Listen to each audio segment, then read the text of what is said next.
Nobody's here. Oh, there we go.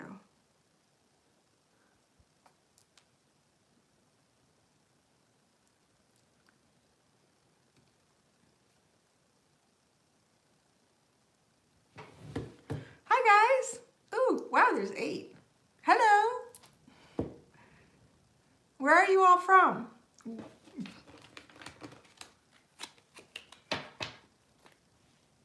Can you guys hear me? I don't know if I did this right.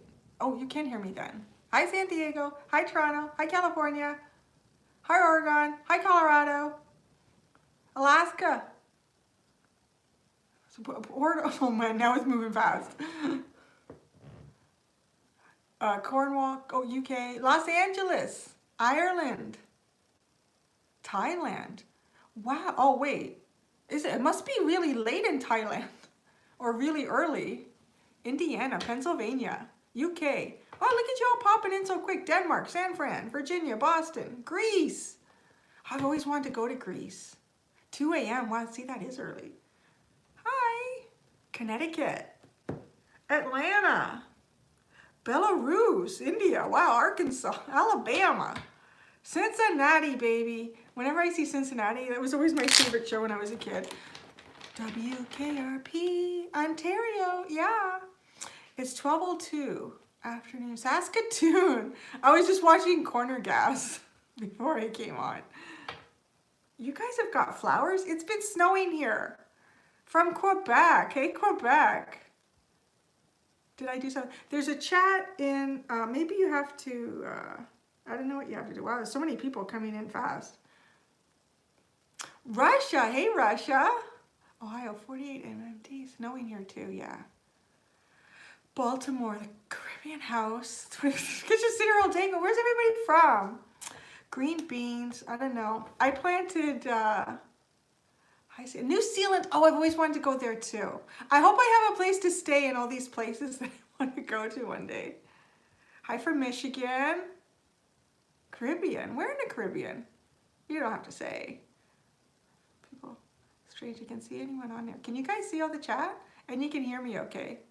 Yeah, it's just snowing like crazy, right? Like this Arctic weather really has to go away. South Africa, Bahamas. Oh, that sounds nice. So what have you all been up to? What are you doing? It's too bad it's probably good that I can't hear all your voices actually. That would be overwhelming. Hi Sydney. Hi AC. To keep up my typing skills. Yeah, it's my birthday. Oh, happy birthday. Well, yeah, it's Taurus time, isn't it? Happy birthday, Tauruses. You were preparing to sleep. Yeah, I had a nap before I did this, actually. I had a nap. Stalker alert. Hi, Amber. You going to stalk me? I grew up with an Amber. Yeah, she was part of a gang. There was, well, not a gang. That doesn't sound right. They were all very studious. They were the very studious gang. I was not studious, but I learned to hang out with Amber, Catherine, and Allison because they were smart. Always hang out with people that are smarter than you. Yes, I can't see anyone's messages either. You guys, can you not see each other's, there's so much coming through. Hey, I do remember you, Hannah Mori. How have you been? I haven't seen you in a long time. Not to say that you're not around. You're just being quiet. That's okay.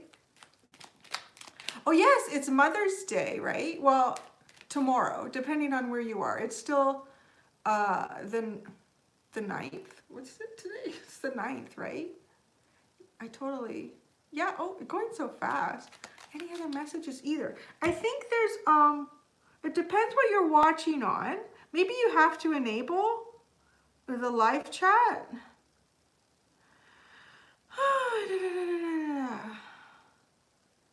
Wow, there's so much. I might have to go back and read all of this after it. Yeah, I don't know. I don't even have much to say. What was I doing? I finished all the readings for, next week for hot and spicy. Some of them were pretty hot and spicy, and some of them had some situations and complications going on.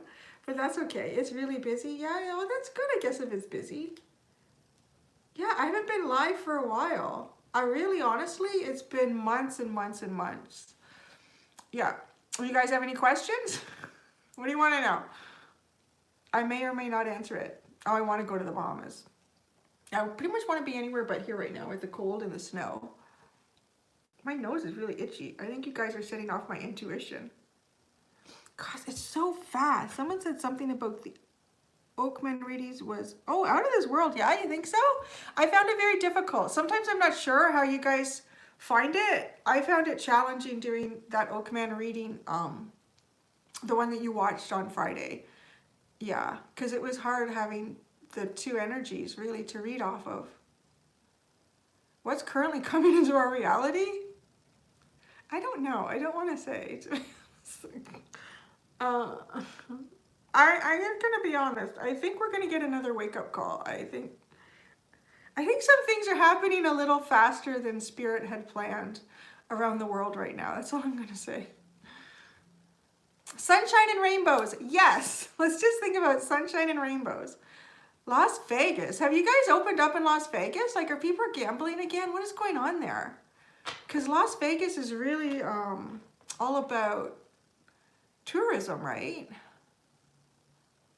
What happened to the Oakman? The Oakman were Friday. The Oakmen have brought in the Pixies. Sounds like a little band, right? What does your son think about your readings? I don't know. Let's go. We are starting to open up some today. So who's opening up some today? Oh, I can't even. Oh my gosh. Hey, I'm writing from Peru. Oh, Peru. That's pretty cool. Lockdown blues. Yeah, I know. That's kind of why I'm doing a live.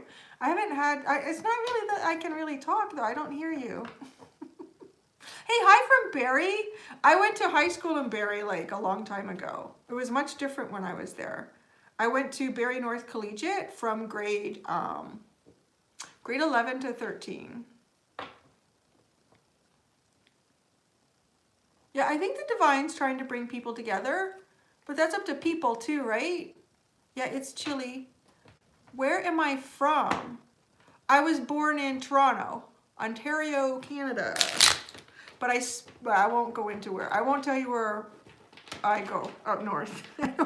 It's a small little town and it's best to be kept small and isolated. But yeah, I guess born in the big city, but I don't really consider myself a big city girl. Because my grandparents had a place on a beautiful lake in eastern Ontario. And they bought it when I was 2. The closing date was actually on my birthday. It was April the 14th, 1974. And yeah, I remember one of my fondest memories as a kid is actually the smell of, cut wood, like sawdust, because my grandfather practically built the place. So there was always the smell of sawdust around. I love that smell. It just reminds me of being a kid. So what star sign are you? So I always put all of that in, my English teacher is Canadian. Well, then they must be great. I always put that information actually at the very bottom of all the description stuff. So my sun sign is Aries. My Gemini, or my Venus and rising is Gemini, and my moon is in Taurus. And then I have my houses listed too. I'm sorry if I'm a little kerfuffled. I just literally finished about 2 hours ago. I finished all the readings for next week. So I had some lunch and I had a little nap and fell asleep to Corner Gas, which is great Canadian programming. You forgot Saturn. Saturn, I don't know what my Saturn is in. I don't remember. Oh, you're a Leo? Yeah, I like Leos. So the moon is Taurus and rising is Gemini too. Yeah. They say actually, I was reading somewhere, they say having your moon in Taurus is supposed to be one of the best signs to have your moon in. And that's probably accurate for me, having like so much fire and air. I do feel it makes me grounded. Like, I would rather spend my day in the woods than even doing this, to be honest. But I love you guys. I do, actually. No, this is my second fave. I'm a Sag. Give me attention. Well, this sounds more like a Leo. Oh, Sagittarius. You guys have one of the hottest hot and spicy readings for this week, Sagittarius. Oh my gosh. I felt like I was exhausted at the end of it. Yeah. And then Capricorn actually came in with a pretty close second, and their reading was very close to yours. It was unusual. Yeah. It was quite unusual. Are yours, these are, I love your reading. Moon and Pisces, rising Gemini. Your readings are so, oh, thank you. Yeah, my Sag friends are wacky. My Sag friends are wacky. I actually find my Sag friends are all pretty, like, really gentle.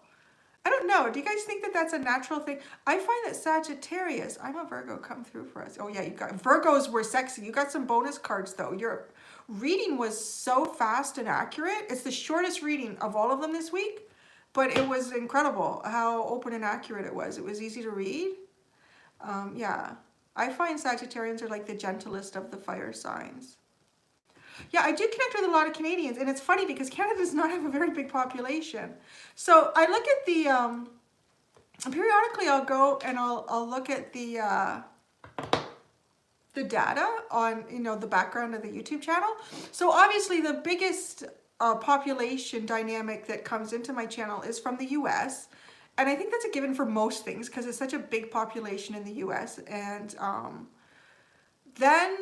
Now this is really interesting. So it used to be the UK followed by Canada, and ever since, well, there's been a shift since COVID, and now it's Australia. And I'm thinking, I'm gonna start doing a few more things on more convenient Australian time if I'm doing stuff like this. Yeah, I think my second biggest group of people right now is coming out of Australia, and I'm not sure why. I think that's pretty cool. Hey, hi, Oshawa. Snowy there too, I know. Why am I such a crybaby? I don't know. That's okay. Are you Taurus? That's usually a Pisces. But they're so emotional and sensitive. Do you do personal? I used to do personal readings, and I'm taking a break from that right now.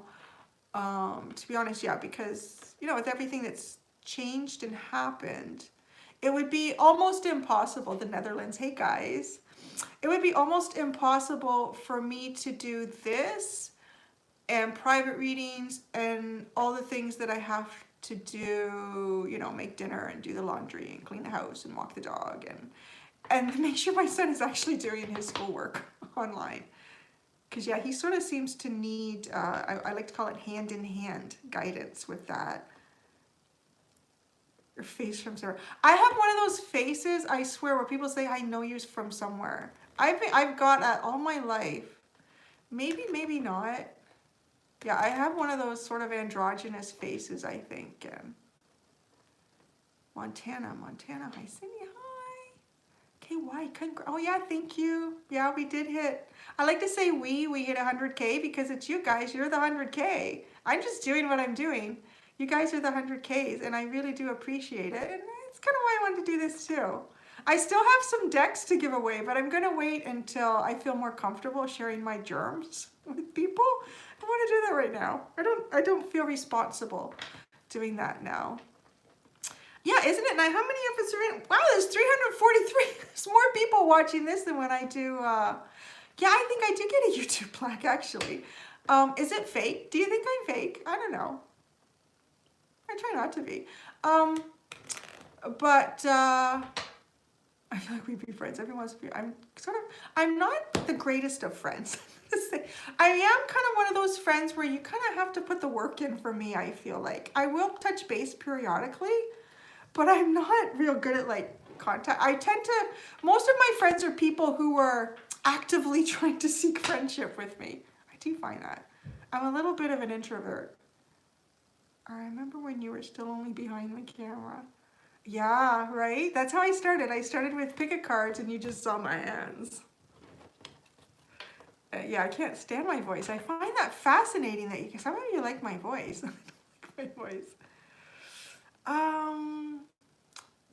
Does Sag get a D in a box again? Oh, 2! Sag has got 2 Ds in a box coming. That's all I'm going to say. Yeah, Sagittarius was quite the hot and spicy reading. Yeah, I needed a lunch break and a nap after that. Wow. Like your idea of intuitive ramble. Oh, thank you. Yeah. See, my friends and family don't really listen to me. They haven't listened to me all my life ramble. So like, oh yeah, I said, okay, we're going to go somewhere now. You keep talking.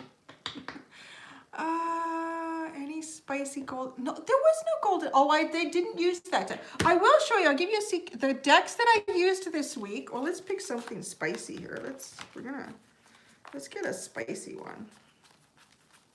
Oh yeah, here we go. So, so I used the Terre de la Nuit this week. If it was going to be hot and spicy, this is a French deck, and the French make everything sexy. And then I did, well, that's not a good way. Let's find another sexy one. Oh yeah, the sexy, well, that's a little phallic. We won't go there.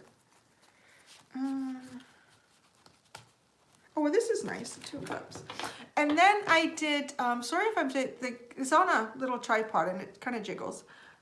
Yes, all right, the French. And I used the Starman Tarot, inspired by David Bowie. So those were the 2 decks that I used this week. And of course, my teeny tiny deck that I always have handy for clarifying. Yeah, sorry, I'm looking down at my laptop because some of the stuff I miss. And yeah, and actually some of your stuff is not showing up too, and there's no reason for it to be blocked. Some of your comments. That's okay. Oh my God, I could not write a book. I don't think I could keep my focus long enough to write a book.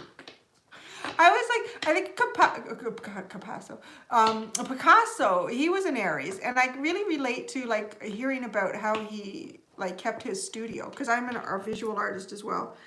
And, you know, he would often have 30, 40 pieces of artwork all over the place because he would get started. That's the inspiration, right? Like you get started, and that's why I like doing this. See, I even go on to the next thought before I'm completed the first one. But he would get started on a piece of artwork and then feel stale about it and want to start something new. And then I like the idea of it sitting even for a few months, because then by the time you go to it again, it feels fresh and you have fresh ideas and a fresh approach about it.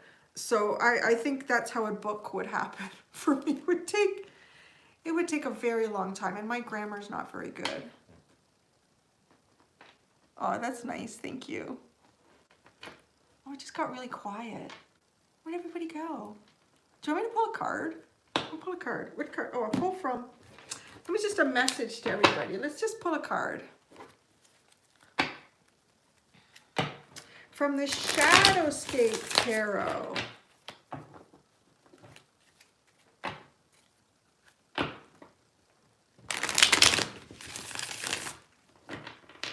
Something weird is happening. Yeah. Oh, the chat froze. Okay, it was just like it got really quiet all of a sudden. Everyone was just taking a moment to reflect. Yeah, okay. Yeah, I would like to make my own tarot deck one day, but that, again, now is not the time. I have actually sat down and I was going to draw something and I couldn't. I'm kind of blocked on that. There's been a lot of stuff I've been going through. And I think that's another aspect of me that is going to be rehatched and reborn again in another way. And right now, oh, look what we got. You guys got the star. Nice. Wish fulfillment coming your way if you can get everything balanced in your life. Well, really, I mean, it means balancing your energy, your mind, your spirit, your feelings, your emotions. Oh, that's a nice card. It's also Aquarius, right? That's also Aquarius energy. Nice star. Do you want me to pull another one? What does the star have to say?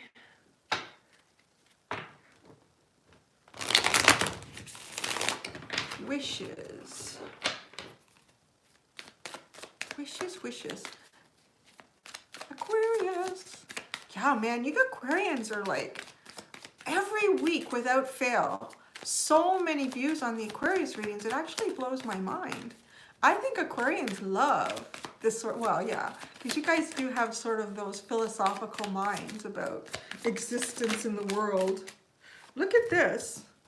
Wow, the Knight of Cups with, so maybe Aquarius, any Aquarians or anyone who resonates with coming to this, into this energy, of, you know, balance.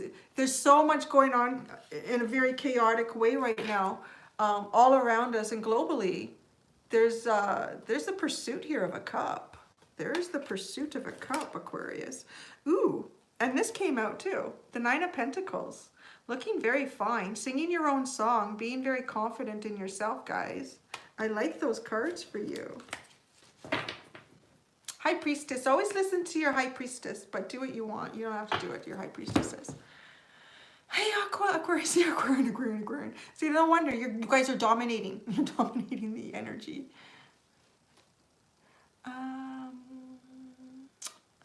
Beautiful pictures. Yeah, they are beautiful pictures. That's kind of how I pick. Hey, Ori, how are you? What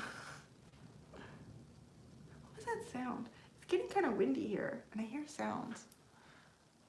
Yeah, the Age of Aquarius. It feels like it, doesn't it? Oh, I don't even know what Super Chat is. What is Super Chat? Don't let the Emperor. I am the Emperor. No, I can't. What is Super Chat? Is that something here? I have no idea. I've kind of seen that somewhere. Oh, I have something to show you guys. I don't know what it is. Have you seen there's something that they can donate? Oh, you don't have to donate. This is just my free time right now. But now you can always go into the description. I always have my little PayPal account there. But that's okay. I appreciate that. That's really nice that you guys would even want to do that. But yeah, I just want to spend some time with you. You can donate. That's okay. I love you guys too. You're so sweet too. You're sweet. I can't believe how many people come in here. Can you imagine if you all came to my house? That would not be social distancing. We would get in trouble. We'd probably all get arrested. What did I do before cards? Okay, well that's interesting. I've done a lot of stuff. That could be like an hour. I think I've had every job except like being a gravedigger. I haven't done that. I did my very first job. So here, I have nothing else to do. So this will be interesting. My very, very first job ever was a 2-week job. I was, how old was I? Like 15 or something? So my mom worked in downtown Toronto, and she worked in the Flatiron building, which is this building that is like a triangle. And it's down in Toronto. And the elevator, I don't know if it's still the same way, but the elevator in it at the time was manual. Like you had to use a lever for it to go up and down. So the guy who ran that elevator full time was going on a 2-week holiday, and my mom worked for a company in that building, and they needed someone to replace him for those 2 weeks. So yeah, we'll get into pest control too. That's when I learned that you don't make money saving things, you make money killing things. And so it was my job for 2 weeks to manually like take people in and out of the elevator, up and down. And it took me about 2 weeks to kind of get it so that the elevator would stop level. But that was my first job. That was kind of cool, right? Like to manually run this elevator. People come in their suits, and I'm just a teenager. I was trying to act like, oh, cool. So yeah, so I did that, and then I worked at, a Baker's Dozen Donuts. I worked there. I burned my hand really bad on coffee grounds. Yeah, I'm very clumsy.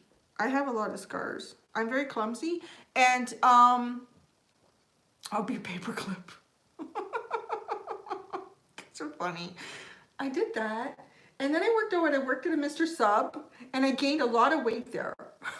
So many subs, and I used to ride my bike into work there too, and I didn't burn off the calories.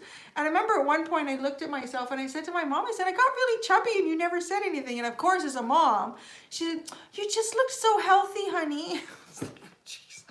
So yeah, I did that. And then one of the hardest jobs I ever had, touche to every farmer out there, was on a dairy farm. So I spent the summer on a dairy farm. And I got to feed the baby cows, and they would suck your thumb, and I got to go out into the field and count the heifers every morning. Oh my God, and get up so early, and get up early and go out to the barn. The cows were lined up waiting to get in there. It was like just a small family run farm. And yeah, you would do all this work before you even had breakfast. And then you go in and have breakfast in the morning, and you just go right back out. And I remember, yeah, and we were doing the hay. I did it the hay on one of the hottest days of the year.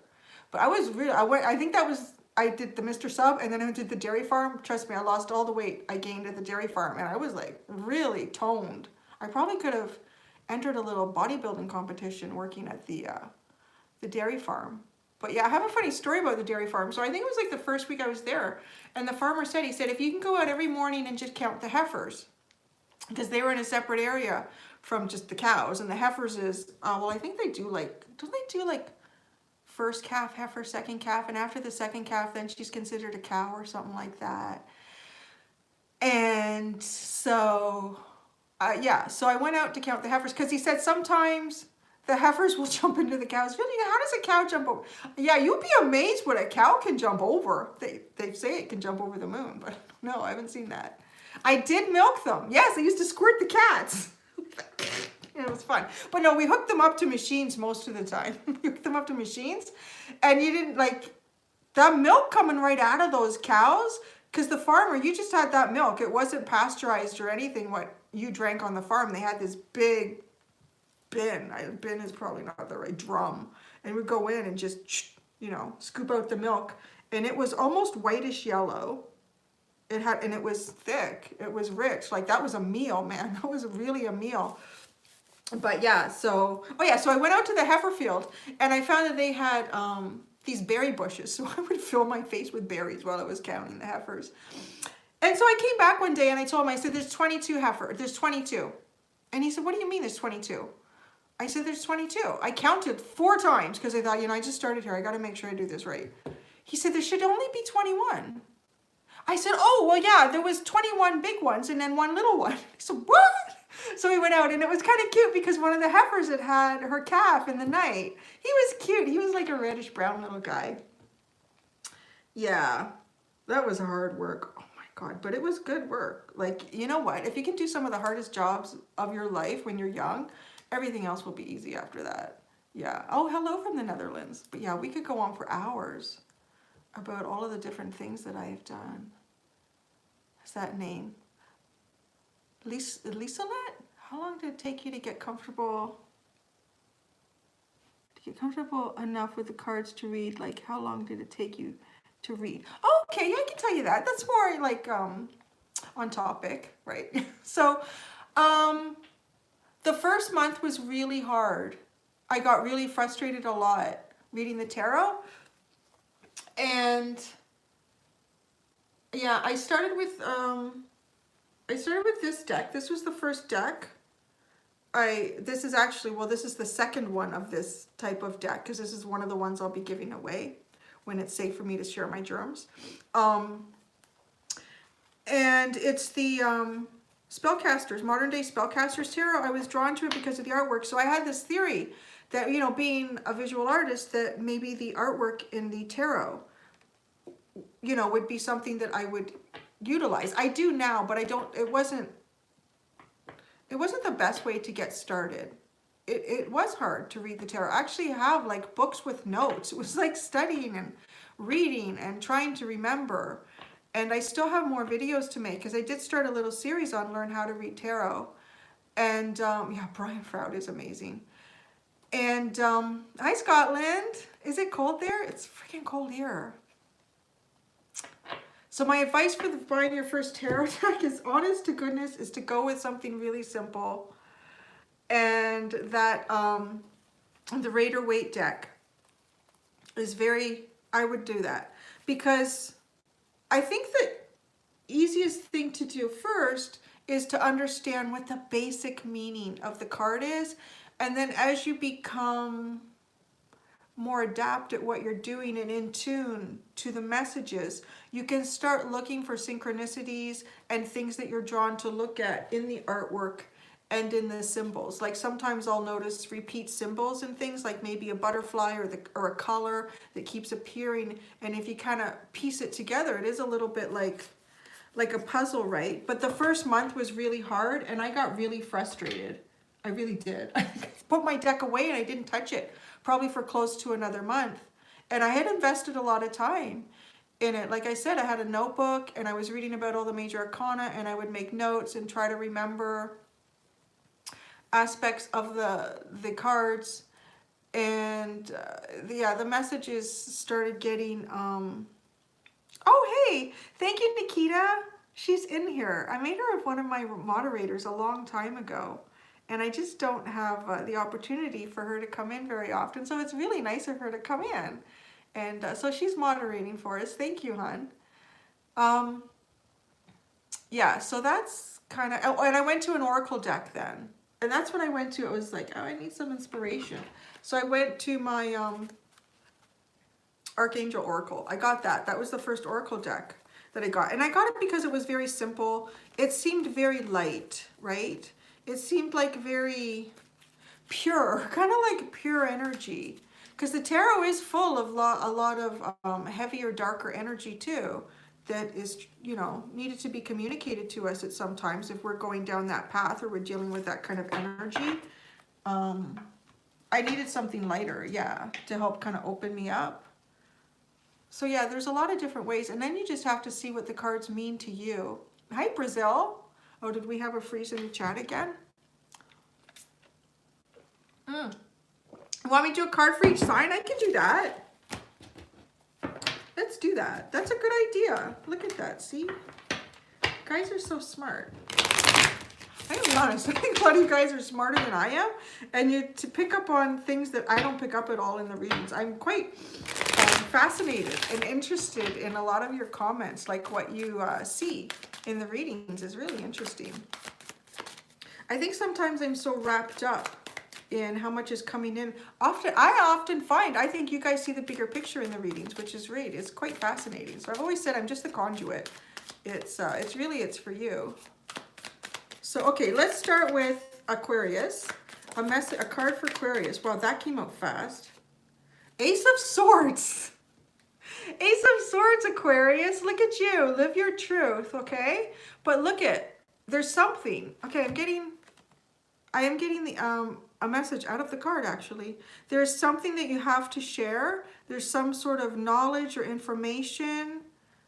A little bit like a eureka moment here. If you're not in it, you're going to be approaching it, and it's really going to get attention.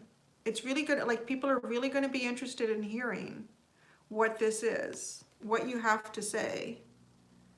It's going to provide a bit of a rebirth for more than just one person here. There's a lot of butterflies coming in this card. And you know, there's like this tiny little crystal ball at the top. There's this is like intuitively driven, this information that you're gonna have. There you go. That's a pretty nice card there. All right, it's gonna top, we don't need to top, let's not compete, no. All right, so Aquarius, I'm doing it in this order because this is how I always do it, so I know I won't forget anyone. It's Pisces. My Piscuses. Are there any Piscuses in the house? Where's my Piscuses? Piscus. Piscus. I only call you that because that's how my son pronounced it when he read the word for the first time. It's like, oh, Piscus. Pisces. Oh, come on. They're just being quiet. All right. Oh, Pisces. Oh, what did you get? Wow, you got Judgment. Look at that. Okay. You have a choice coming up here. You have a choice. It doesn't feel like it's like big, like really, really big. This is a monumental change, but it is going to bring in a very big change, likely for your community. There's a lot of community sitting underneath in here, and look at like more rebirth with the butterflies in this card.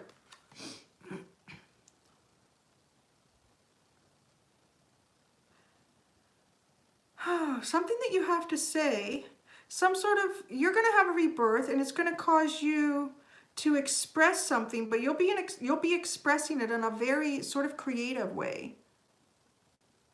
A little bit like living through example. She's kind of, you know, and you can kind of, I have the time to show you how I read the cards too. My nose is super itchy. So you can see how she's tooting her little horn and these little butterflies I'm sorry, this camera is not as good as my other one, but little butterflies coming out of the horn, which is like, I've had this sort of little rebirth in my life here, and look what I'm doing. And it causes this ripple effect in people around you. Like, wow, if Pisces can do that, I feel really inspired that I can do that. With my, I did pull Aquarius. It was a nice one. They had the Ace of Swords. But yeah, that's a really beautiful message. I would hang in for all of them. All of your energy is here right now. I want to say that every card that I pull out is going to be pertinent to everybody.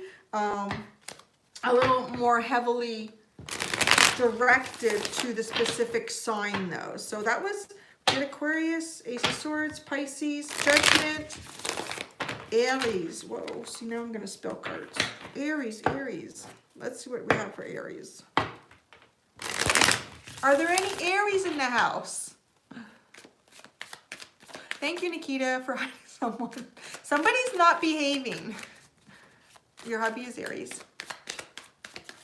Hello. Aries, Venus. Aries. Oh, my goodness. So many Aries. All right. What do we got for Aries? What do we have for Aries? What do we have for Aries? What do we have for Aries? We don't get anything. Oh. Oh, you got two. Oh, you got the Eight of Wands and Justice. The Eight of Wands and Justice. Interesting. This is almost like creating wish fulfillment. Here, I'll hold it. Creating wish fulfillment through communication. Communicating something that creates wish fulfillment. And with justice, this brings balance into something. Whatever it is you're communicating, whatever the intention was of the communication, this brings a balance that was not there in the past. So if there's something that you want to communicate to someone or something, and it's part of a wish fulfillment, then it's a good indicator here to do it. You're going to get justice. You're going to get balance. And the Justice card has some butterflies too. So this feels like to me more that it's leading up to a new cycle to hatch into some sort of new energy for you. So that's kind of cool. So voice your wish fulfillment. Create it.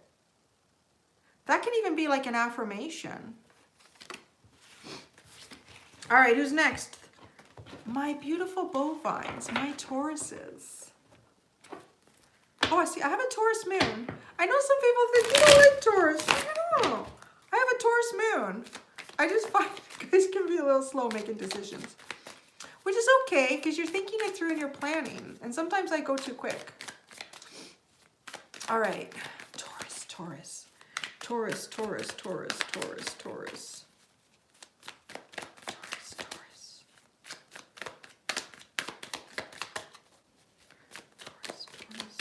Oh, Taurus is going to be hard like Aries too, huh? Taurus. There we go. Ooh, the Page of Swords. Expect some sort of information here. Expect some sort of communication. I want to say you're going to learn about something. Something you've wanted to know more information about, you're going to.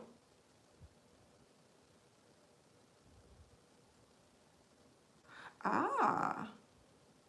Okay, I knew there was something more in this card that I picked up a couple weeks ago. And I like the way, because the more you read, you will have associations with certain animals too. Like if you incorporate different decks with animals in them, and then you have tarot decks with animals. So this has a little baby swan in here. And the swan I associate with cup energy, with love and feelings and emotions. So Taurus, this is being nurtured. There's some sort of information coming towards you that has something to do with something that you nurture, you have been nurturing or wanting to nurture. And it's very young because she's holding this little swan. It doesn't even have flight wings yet. Like it's very tiny. So it's you're very protective of this. You're going to be getting... can I come in? I think you are in. You're here. You're going to be, you are very protective of what this is, and you have information coming towards you about it. It feels very positive. It feels very positive. All right. Any outspoken Geminis? Gemini. Who's Karen? There's always a Karen somewhere. I know who Karen is. Gemini, Sun, Capricorn, Moon, Rising. Gemini, Moon, Gemini.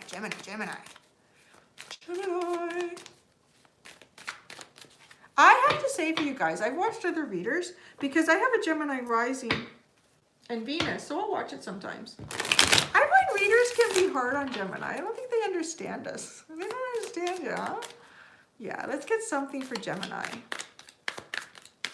Something for Gemini. Gemini.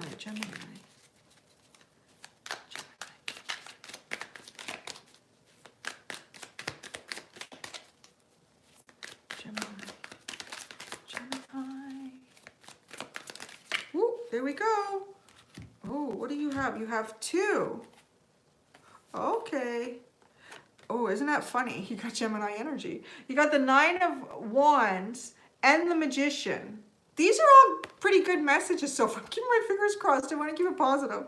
What can you do? But this is a pretty positive message. So Gemini, something that you've been dealing with that's been very difficult. You haven't been able to see through to the end here. You haven't been able to see it to the end. And there's been a lot of unknown questions unanswered about something. And you're feeling, I want to say, a little bit defeated. Just because it feels like you're not really getting an answer about something. Either a direction, a yes or a no. Something is missing here. There's some sort of piece to a puzzle that's missing with this 9 of Wands. And with the Magician though, because the Magician's energy is facing this, I feel like somehow you are manifesting this. This is going to become something known to you where it is unknown right now. So you are manifesting something and you're doing it in perfect Gemini energy. I want to say that you're feeling in and out of the different possibilities of this situation, whatever that is for you. And by doing that, you're actually feeling in and out into an outcome. I'm impatient. Something good is coming. That's funny. What was that, Pisces? Pisces is not usually impatient. Okay. So, where are we now? Where's my list? I don't want to forget somebody. Here's my list. I got my little list of who I do on what day. I don't really look at it much anymore, but I'm a little distracted. So, oh yeah, Cancer. My portals of love, Cancer. Let's get something for Cancer. Oh, what was that? My mom just sent me a text. I was trying to read it. What did she say? I don't know. I missed it. Yes, I am very Canadian. I enjoy beer, bacon, pancakes, and maple syrup. Not necessarily in that order, but pretty close. We have done Aquarius, Pisces, Aries, Taurus, Gemini, and now Cancer. It's just a card for each sign, so yeah, bacon. I have a funny story. Went to France years and years ago, and being in Canada, like, we get maple syrup in big. Actually, my mom told me, we have a big 4-liter jug for you, Cindy, so if you can come and get it. And so my mom and I went to France a long time ago. Yeah, a long time ago. And we were ordering breakfast. Yeah, my roots, huh? We were ordering breakfast in this little restaurant in France. I don't know, I think it was like our 5th or 6th day there or something. And they had, I think it was a breakfast called like Canadian lumberjack breakfast or something like that. And it came with sausage and pancakes and maple syrup. And I like, you know what? I'm missing that. They brought it. It was like this little French, these little tiny sausages. The pancakes were this big. There was like 3 of them. And the maple syrup, it was in this little tiny container. I thought, one pancake is going to absorb all of that. Like, what is this? And I should have known better, right? Like, and that's like when we try to imitate like a true Parisian cuisine here in Canada. It's not the same. So yeah, I'm gonna go home and get like some real jugs of maple syrup. The French are funny. They're so cute. They're skinny there, but they eat a lot and they drink a lot. But I think they walk a lot too. We walked it. It was one of the few vacations I've ever been on where I actually lost weight, but I was still eating quite a bit because all the food is very fresh too. It's really, really fresh. The cheeses and the breads and the meats and oh my gosh. I would live there. I went to one of my favorite places in France was Bayeux. It was beautiful. I could move there and just live there. And yeah, it was really beautiful Bayeux. Okay, so who are you? Cancer. You guys are so patient, aren't they? Yes, I'm going to do it now. Sorry. Oh, look at that. It flew out. What is it for Cancer? Oh, I don't know. We're going to have to pull another card, okay? Now, this is interesting. I'm going to give you guys a little heads up about the readings coming out next week because I finished them all. Taurus and Cancer have got something going on. Their readings, you were in each other's readings, and yeah, interesting. Definitely something going on there. So, okay, Cancer got the Three of Swords. Let's get something here. Let's get something here. Okay, the Three of Swords. We need more than one card for that, guys. Three of Swords for Cancer. Oh, what's going on? Wow, something is coming in to change that. Look at that, Cancer. The Four of Wands and the Chariot. Ooh, look at that. And what fell out of my hand is the Three of Swords. That is, I want to say, I mean, it's your energy heading right to the Three of Swords with the Four of Wands. There's two messages here. If you're Cancerian and you're in a committed relationship, I feel like you're sort of charging forward to bring something to the forefront. There's something that has been bothering you and you're coming forward to start talking about it, to start bringing this out into the open. The other message that I'm getting, if you're single and you've had this energy for a while, like if you've had some sort of heartbreak, I feel like you, and this is the best way to do this, because you can't really say that someone is coming in to change that for you. You're really the only person that can heal this for yourself, and it's too much pressure to expect someone else to heal that for you. So you're coming in. You're going to be going through something here that's going to transition any heavy heart, broken heart energy. And then when you do that, it changes your energy overall, and you're getting something coming in that could very much be like a partnership. So that's interesting, Cancer. So there's, yeah, two messages there. Whatever it is, you're the forefront of this energy change. If it's in a relationship and there's something that you haven't been happy about, you're going to be coming forward to discuss that.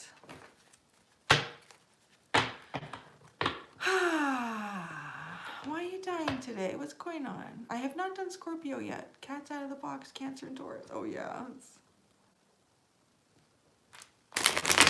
Yeah, there was, and it's not, you know, when I was doing that, I was doing the reading, I was recording it, and I thought, this is not the first time I've had this happen with Taurus and Cancer, where you guys have really come in. I think that was happening in the summer last year, when I was doing the readings between Cancer and Taurus.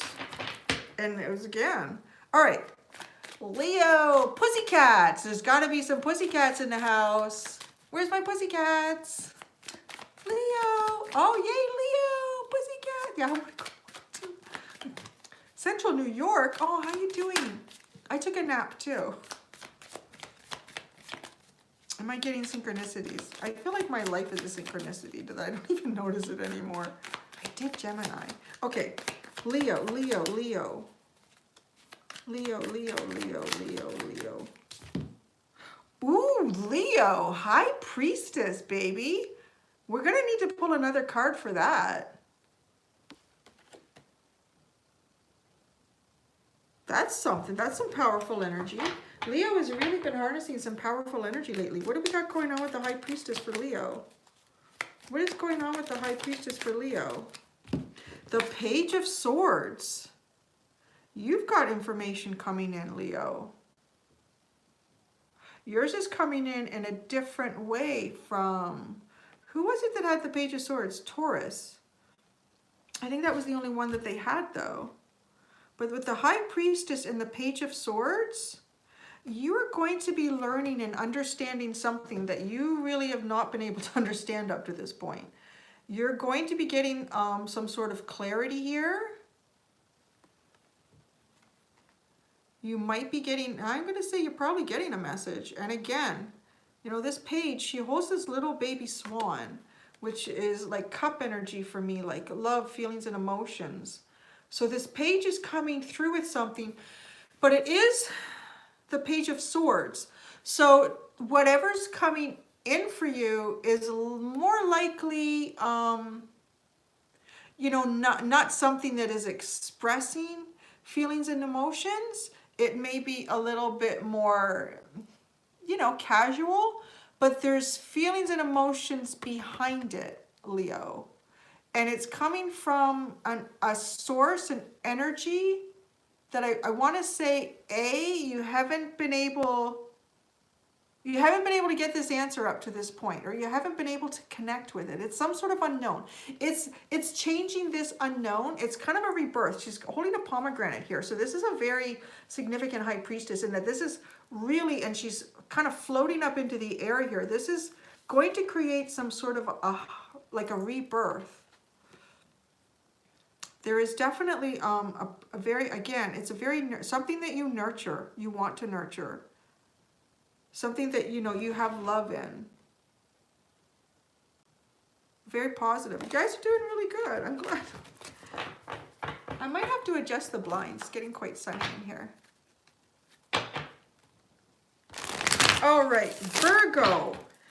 My sexy Virgos. Are there any sexy Virgos? Well, look at this.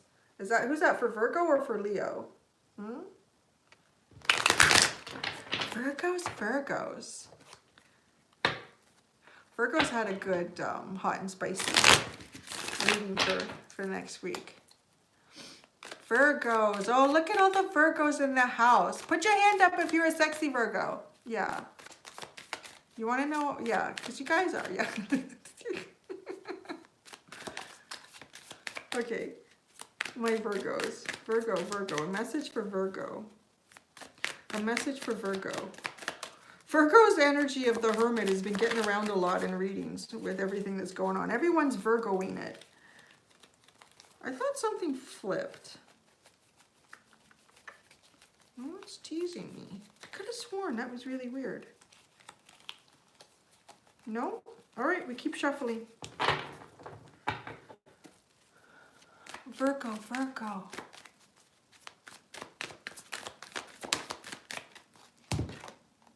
Ooh, Virgo, 10 of Pentacles, honey. Somebody maybe wants to put a ring on that. 10 of Pentacles. What do we need to know about your 10 of Pentacles? Maybe we could ask some information now. If you are 9 of Pentacles, if you were single like a Pringle and you were doing really, really fine, like you've got your own shit together, you might be coming into a 10 of Pentacles situation. That 10th Pentacle, which is, you know, somebody that you can have a lifetime with, hopefully. Let's see what else comes out with that 10 of Pentacles.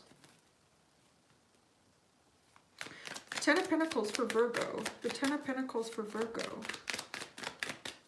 The 10 of Pentacles for Virgo. 10 of Pentacles for Virgo.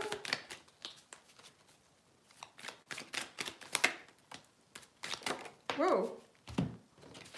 Oh. Okay. I haven't done Capricorn, they'll be last. You know, Caps are okay that way. So 10 of Pentacles, we get the Hanged Man and the 3 of Wands.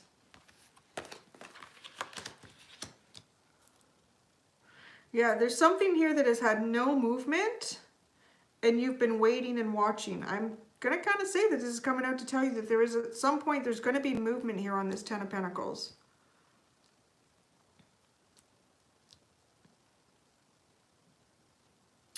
If you have no significant other, nobody on the radar or horizon at all, but you are sort of at that point, if you're 9 of Pentacles, like I said, you're doing really, really good. You're totally self-sufficient. Usually you have a good job. You have a nice home. Your pentacles are looked after. You're looking after yourself really, really well. But this 10th Pentacle is someone coming in to share that life with you, and then you become their 10th pentacle and they become yours. So with the Three of Wands, this is something that you've been, I say like the ship is about to come in. But I think there's still some waiting with the Hanged Man. And, well, you know, how do you meet anybody right now? You can't, so it's kind of hard. So there you go. Like that 10th, someone might be coming in who is a Pringles love to spoon. It's kind of hard to spoon when you're, oh yeah, I guess, yeah, you need two singles like a Pringles to spoon. Yeah, they do, don't they? They kind of do that in that. It's cute. Libra. Libra. Are there any Libras in the house? Just step away. The pup had to go. When the pup's got to go, the pup's got to go. Libra, Libra, Libra from Greece. All right, Libra. Cards are getting messy. Libra, Libra, Libra. Libra, Libra, Libra. Oh, what is the, oh. The Two of Wands and the Nine of Wands. Isn't that interesting the way those two energies are looking at each other? I feel like this is you and someone else. Take it how it resonates. It feels a bit to me like you are the Two of Wands. I'm just kind of getting that. I'm drawing to that card when I'm thinking of you. I'm looking at the two. Being at a bit of a crossroads here, dealing with someone who I think is going through a lot. But it's been difficult to communicate with them because they've been very distracted.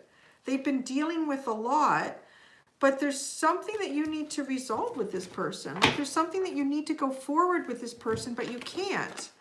It's kind of like their energy is keeping you in the Two of Wands. So let's see, I want to see what happens between the two of you. So we've got these two cards. I want to see what we can put between here. Someone said Taurus, Sun, Cancer, Rising. I did Taurus and Cancer already, and you should watch the Taurus and Cancer were joined at the hip this week with their readings. What's between this Two of Wands and the Nine of Wands? What sits between the Two of Wands and the Nine of Wands? What's this between the Two of Wands and the Nine? Quite a bit, apparently. Oh yeah, there's something here that needs to be discussed. So what sits between the Two of Wands and the Nine of Wands? We get the King of Swords, the Three of Swords, and the Queen of Wands. So I gotta say, you're probably dealing with a fire sign. There's nothing but wands and swords here, Libra. Nothing but wands and swords here. You've turned your back on this King of Swords, like part of you, I feel like the deepest part of you is still looking at this person, this situation, whatever it is that sits between you. There's some sort of broken heart here with this Three of Swords. But as the cards are sitting on the table, they're over here. And look at your energy. Look at this King of Swords is not looking there. Really, like, not giving your obvious attention to it anymore. Because it's weighing you down, and this person has to make some sort of a choice or a decision to either move forward or not.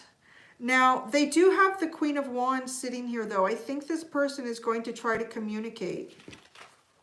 This Queen of Wands is sitting here with a harp. She's playing a song. She's playing some music. So she's going, I feel like it's going to be kind of a romantic gesture. It might seem, I want to say romantic on a bit of a passionate, desirable level, being wands. But I feel like there's some sort of emotion here for sure. Because you have the Three of Swords between the two of you. So there's going to be some sort of communication here. Your back is turned, though. This King of Swords back is turned. I would suggest that, you know, take it as it resonates. If this Three of Swords, if you want to resolve it with this person, they're coming in with pretty mature energy as the Queen of Wands. So if you do have your back turned to them and you aren't receptive to this information, I would say that you'll probably miss the message. But if, you know, you have to take it how it resonates. If you're just fed up, then it's up to you, right? Like, you have to do what you have to do that's good for you. And, but I think this person's intentions are true. They really do want to get your attention. I mean, they're not coming out as the King of Wands, but the King of Wands is a little more controlled. So I feel like with the Queen of Wands, there's going to be a little more emotion here, a little more feeling. And she's playing the harp, for goodness sake. Like, she's trying to make things better. He or she. It's just being depicted as the queen. So there you go. There you go, Libra. Libra had the most cards so far. I need a drink of water.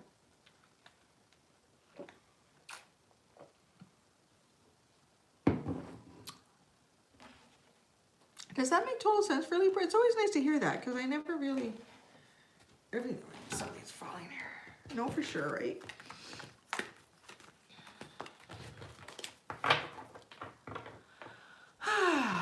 It's about to go down. Oh my goodness. Anything? Yeah, Leo. We did Leo. Yeah. Leo is a tiny bit behind Libra. Can't you, while this is live, can you like scroll back and find it?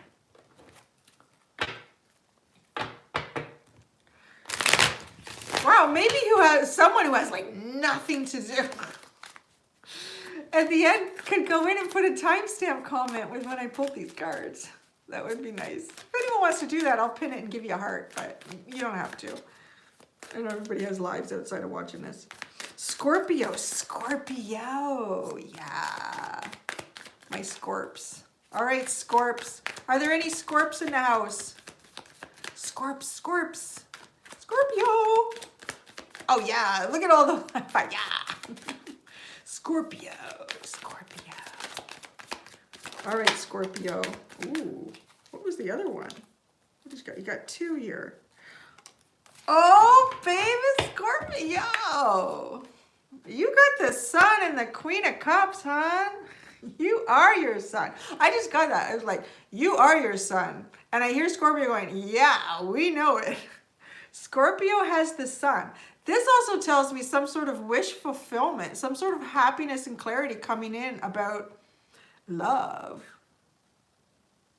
Yeah, and this is kind of like love in terms, look at this Queen of Cups.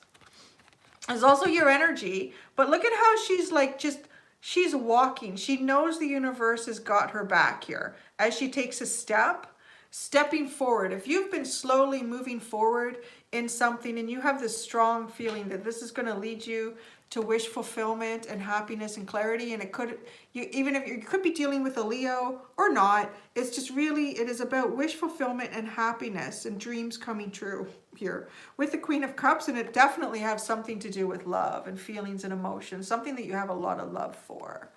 Yeah. That was nice, Scorpio.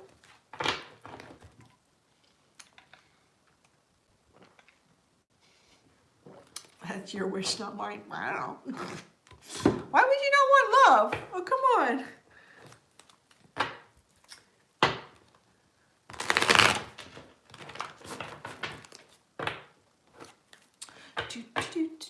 Is now Cappy's last. I can't shuffle right now. Yes, you're right. Sagittarius. I'm trying to shuffle it, and they're not behaving. There we go.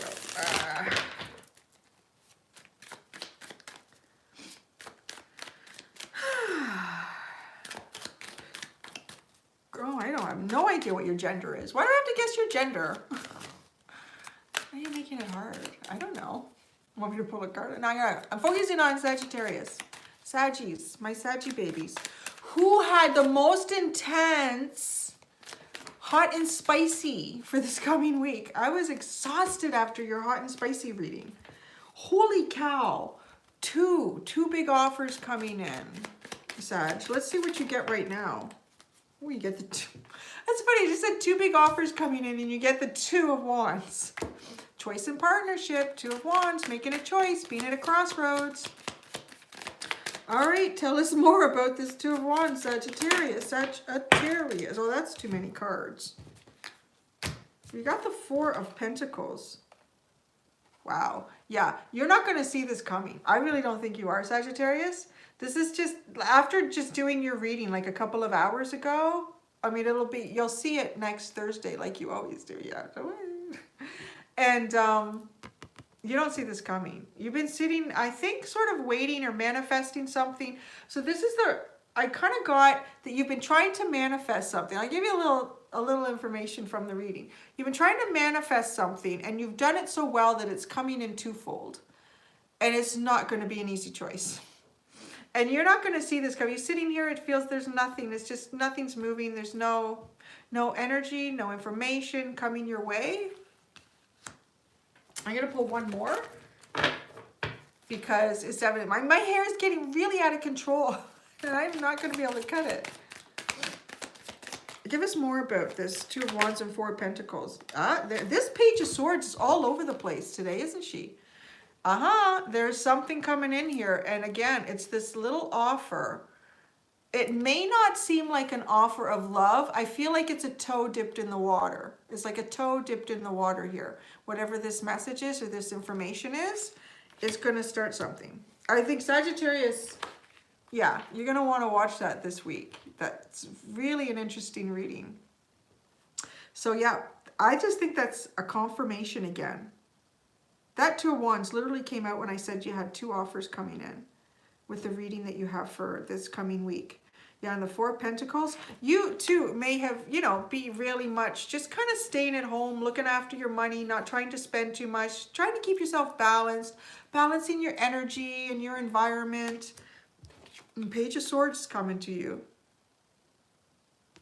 And it does feel like a toe dipped in the water. Like the energy of this Page of Swords, the real intent of this Page of Swords is to try to start something that's a little bit more romantic, a little bit more feeling based, but it's not going to sound like that. It's just to connect. That's where it starts, I feel. It just starts like that. Like, oh, maybe, hi, how you doing? Like a real simple, just getting it going. All right. Capricorn. Capricorn. Be alert. The world needs more alerts. Everyone should be alert. That's a really corny joke, isn't it? Yes.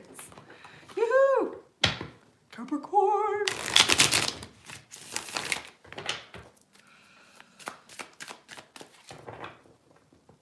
Yeah, I'm not doing private readings at this time. It's it takes up a lot of time. And right now I'm learning two-digit by two-digit multiplication for my son. Like, I just want to pull out my calculator, but I can't do that. Capricorn, my little devils, my little earthly devils.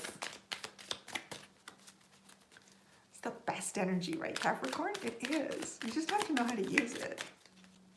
I don't do reading or a chat. No, not right now.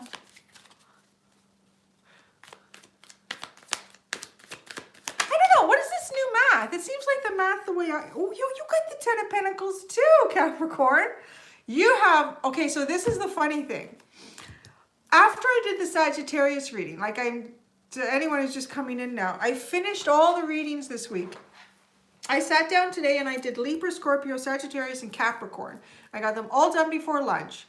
I had my lunch and I had a nap before coming on here. And Sagittarius was very intense. So intense that I took out my singing bowl. I cleared the air. I took a bit of time. I got into the Capricorn energy. And do you know, honest to God, Capricorn, your reading was so similar to Sagittarius. It was crazy. It was absolutely crazy. So Capricorn, you too seem to have two offers coming in. Yeah. And the choice is not going to be easy. Yeah, Sagittarius and Capricorn really ended it for him. Was exhausted. And yeah, that's your hot and spicy for next week. Let's see what's going on with this Ten of Pentacles. And this is funny because the Ten of Pentacles was very significant in both Sagittarius and Capricorn for next week, because you were showing up as the Nine of Pentacles. You got it going on. You're really hot. You got your Pentacle. You're like all, you got it going on. So choices? No. Well, I don't know. It's coming. You know, where are you guys? I don't see anything out there. It's always when you least expect it. So both, but let's just talk about Capricorn right now, because this is yours. It was very significant that someone wanted you to be their 10th pentacle, and they wanted to be your 10th pentacle. But two people wanted that. Okay, so the 10 of Pentacles. The 10 of Pentacles.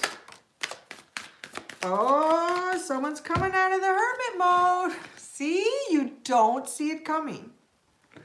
The Hermit. So we have, is this Virgo energy? But it's just someone that you likely haven't seen. Someone who's been maybe keeping to themselves. I'm going to try to pull two.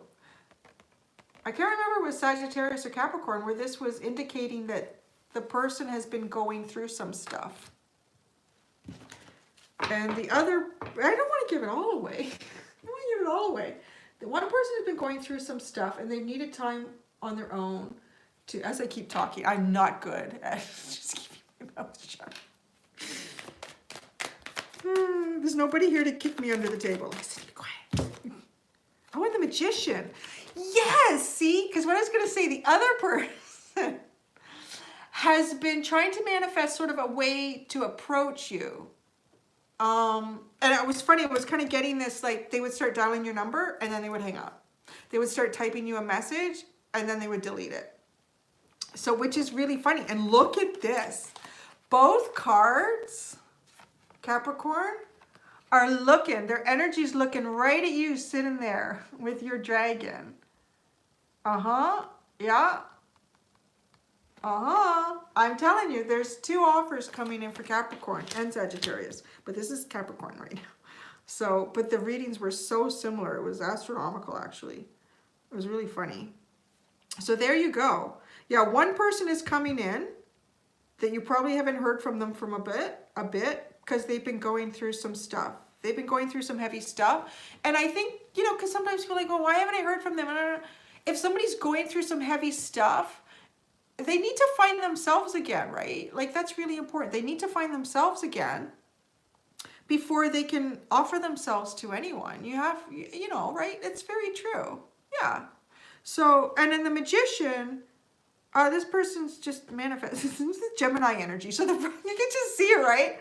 Like a Gemini, and I can relate being Gemini, Sun, and Venus. Oh, delete. Or delete. That's what they've been doing. So they've been very Gemini that way. In and out, in and out. But you don't see that. You might just not be seeing them at all. So that was everybody's for now. I don't know. What else you wanted? What time is it? Oh, it's been a while. Wow, 72 minutes. That's a long time.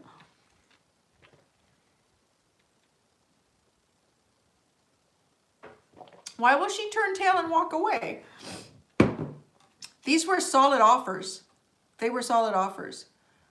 There were two kings coming in for Sagittarius, and Capricorn had a king and an emperor. These are not turn away offers. I mean, if you never ever want to be with someone, then okay. But these weren't offers that were coming. These were not pages. These were not knights. These were king and emperor energies coming in. So yeah, it's up to you. Yeah, so what's going on? I'm confused. Me too. Around when? I don't know. What if like Pictionary? Let me draw a picture. Oh my God, that's funny. Oh, that would be funny. I don't know where my pencils are. I don't know what's going on. It's cloudy here. It's snowing. Let's play Pictionary. I don't know. I have to go find stuff. We'll do that next time. We'll do Pictionary next time. I don't know. You guys have any question? Any question? Any questions? Pixies. What's the temp there? I don't know, because I have to check on my phone, and I'm doing this on my phone. This morning, It was colder yesterday, actually. When I woke up yesterday, it was -10 Celsius with the wind chill. This morning when I walked Lily, it was about -2 with the wind chill. When do you know when you are intuitive? You're all intuitive. We're all intuitive. You should know that now. You are. It's just when you start listening to it. What's the best part about being a tarot reader? Uh, the obvious. Well, actually, no, I should. What do you think it is? What do you think it is?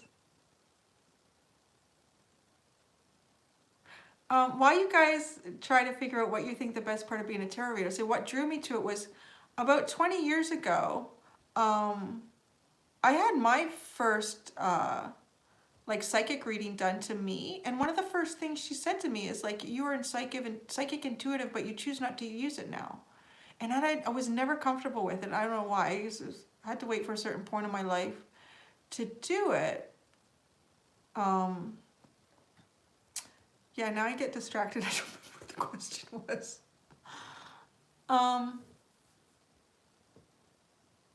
Yeah, there was a video. Was there? Did I make a video on that?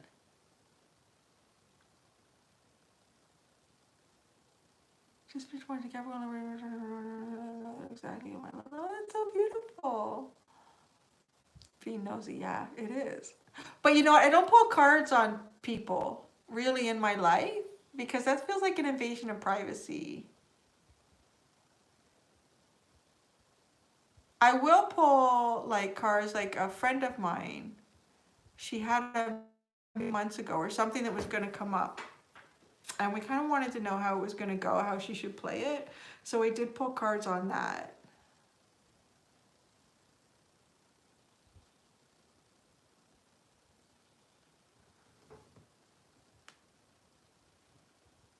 Yeah, actually it is helping. Yeah, it is really, it's a big responsibility though. And I talked about that in one of the videos that I made on how to learn to read tarot. Do you guys want to hear the story of how I knew I was actually reading the cards and connecting? Or have you kind of heard that with the lady, I think she was in Denmark when I was doing free readings? Hi, Amber. Yeah, so I was doing free readings before I had a YouTube channel. I was trying to learn. So you can only read yourself and your friends and your family so much. So I joined a Facebook group and like Learn to Read Tarot or something like that. So eventually after a while, the moderators or the people who run the group would like make you an approved reader. So I worked my way up to that. And then I started doing free readings. So I would just like, the person would contact me through Facebook and then I would read for them. I would take pictures of the cards and then I would send them a message with the images and the explanation of everything. And people know too, like you're learning, so it may not be fully accurate. Like you have to take it with a pinch of salt. So I do watch other readers. Yes, I love watching other readers. I constantly learn. You never stop learning anything in life. I'm always learning about other ways to interpret the cards. And if I like it, I grab it. I'm going to like, yeah, it's another new way to be able to get more information out of a reading.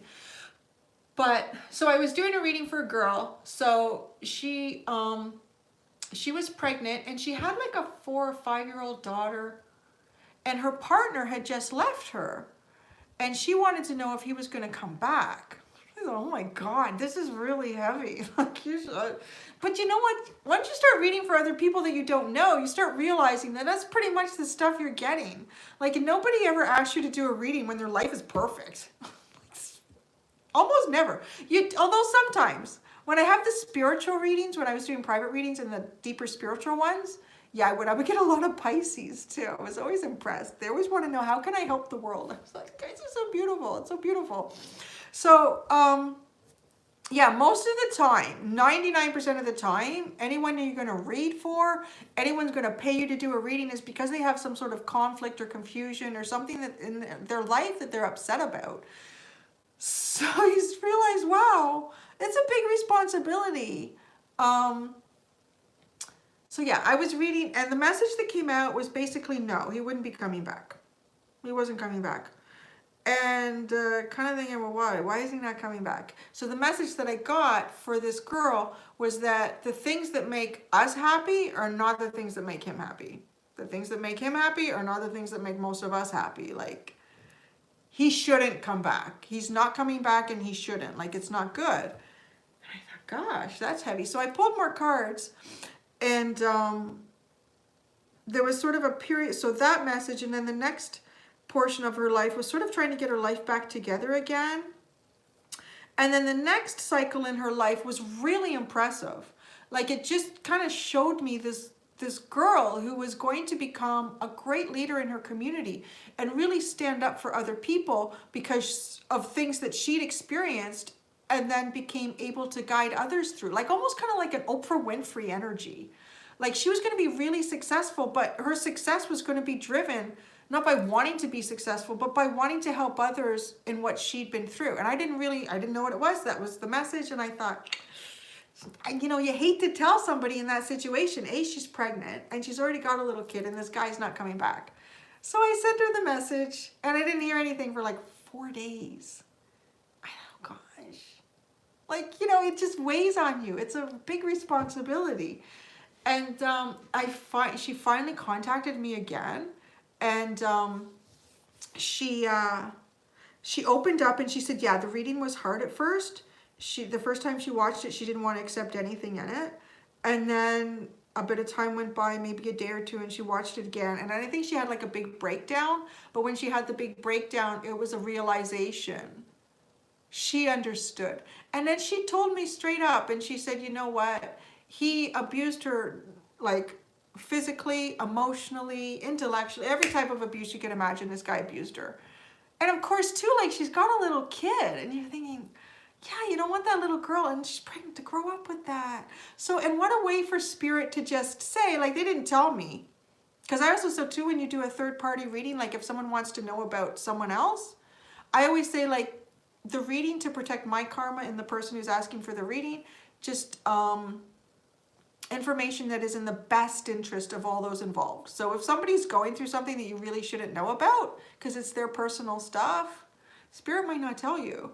But that keeps your karma clean. So spirit didn't really tell me, just said, you know what, this guy's not meant for domestic life. That's basically it. So yeah, and that's when I realized, like, wow, yeah, it was sad.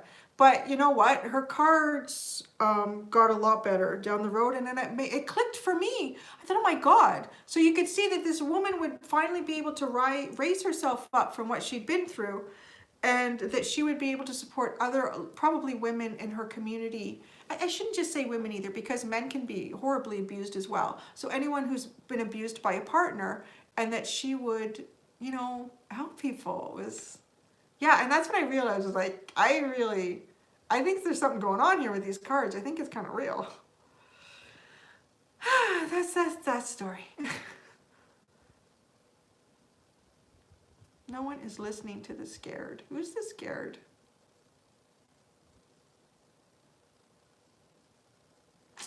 Can the cards guide me for when COVID will be over? Well, this is an interesting question. So... I didn't ask really when it would be over. I was asking. So the mom down the street, you may have heard me mention before, she's another Aries. She has 4 kids. God bless her. I don't know how she does it. And she's always got a smile. But she's got wine too. She used to leave me like a little bottle of wine at the end of her driveway early on, like during COVID, because I didn't have it. And it makes me sound bad. Like 1 glass of wine a night isn't bad, is it? I haven't actually had any wine for a few days. I started drinking the non-alcoholic ones from the grocery store because they're really fizzy and I like them. But anyways, so I know, oh my God, 4 kids, yeah. And like one is 11. One is 8. One is 7. And one is 4. Can you imagine? And they just got a puppy 2 weeks before COVID happened in North America. So cute. So anyways, what was I talking about? Oh my God, it's only gonna get worse when I get older. What the heck? What was I talking about? What was I talking about? So one a day is actually better than none. Oh, the COVID thing, when it's gonna end. Okay, so yeah. So she wanted to know when school is gonna start again. And I just straight up said to her, I said, they're just feeding you crumbs. They don't want to come right out and tell you it's going to be like 2 or 3 months. Like, people will die. They will freak out. So you got like a couple more weeks. So she said, pull a card. So she's texting me. So I pulled a card. Where is it? So this is what's really freaky. Actually, I think she interpreted it better than I did. That's why I love seeing your interpretations of the cards. Where is it? It was from the Wild Unknown Animal Spirit Tarot deck, which became the Oakman's deck. They stole that from me, those guys. Oh yeah, okay, so this is the card that came out when she wanted to know when school was going to start again. So this is the card that came out, the Justice card, which is interesting, right? There needs to be a balance. Balance needs to be struck. But look at the number. So we were looking at the number 8. So I said to her, I think it's the 8th month. I said, but doesn't that seem weird that it would be August? Why wouldn't they just wait until September? Because here anyways, like it was for here. So I said, like, why wouldn't they just wait until September? And she said, well, I don't know, maybe because the kids will be behind. But then later, she told me that she understood it as 8 months from the time that it stopped. So if it was, like here, it was March, April, May, June, July, August, September, October, November would be the 8th month. And I thought, oh, that's interesting.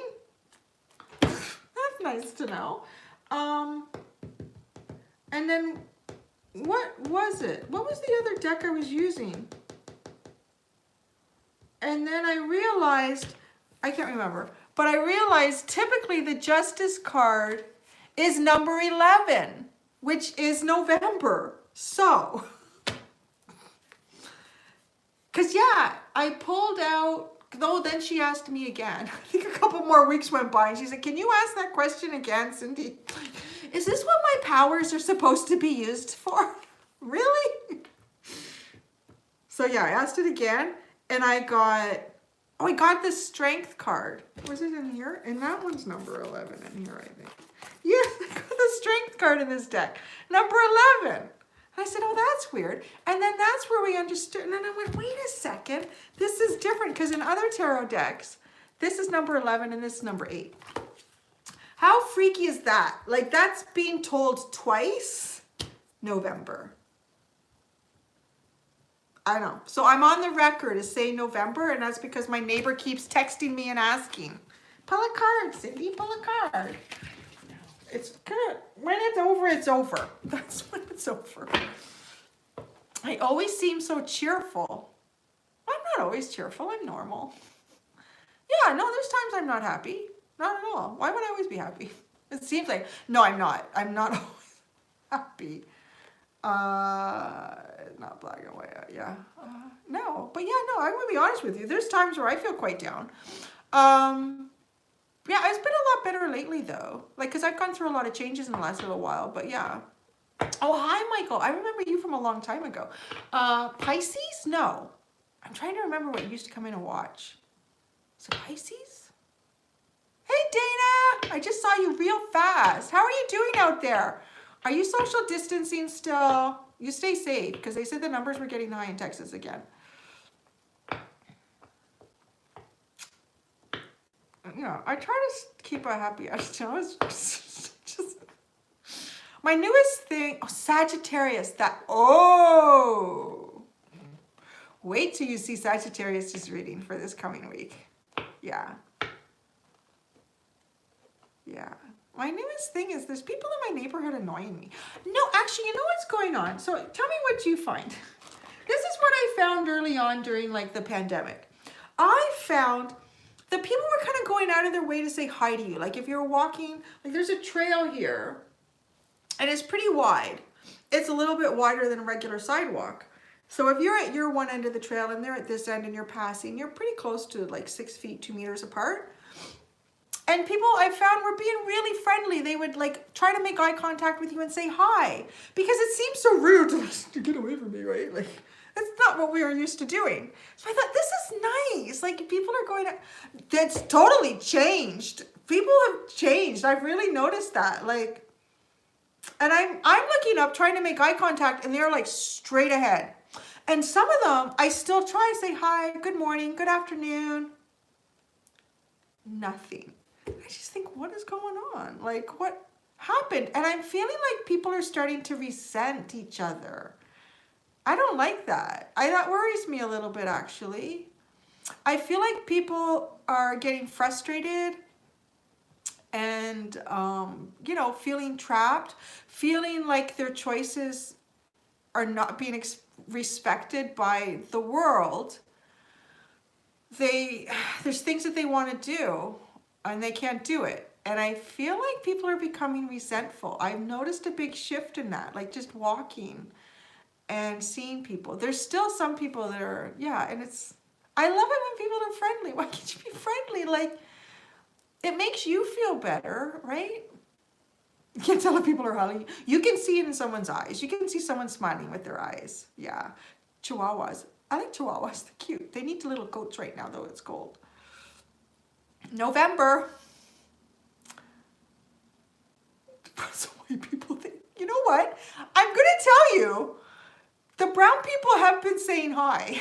It's the white people that have been saying hi. I don't know where Lily is. She's sleeping somewhere.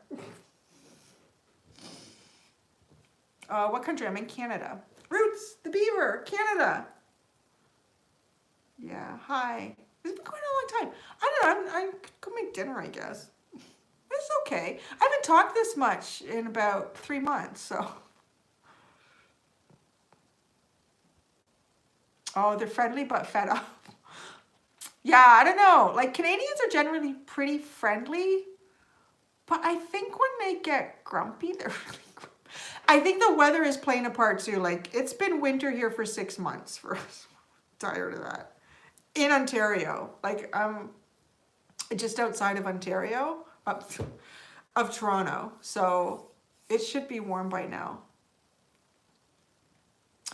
8 weeks equals 2 months. Yeah, no. 2 months was a while ago. I am a social... Wait, that was fast. Dana is...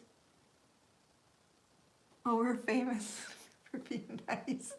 Yeah, we try. But, you know, I've met a lot of nice Americans, too. Americans are actually very nice.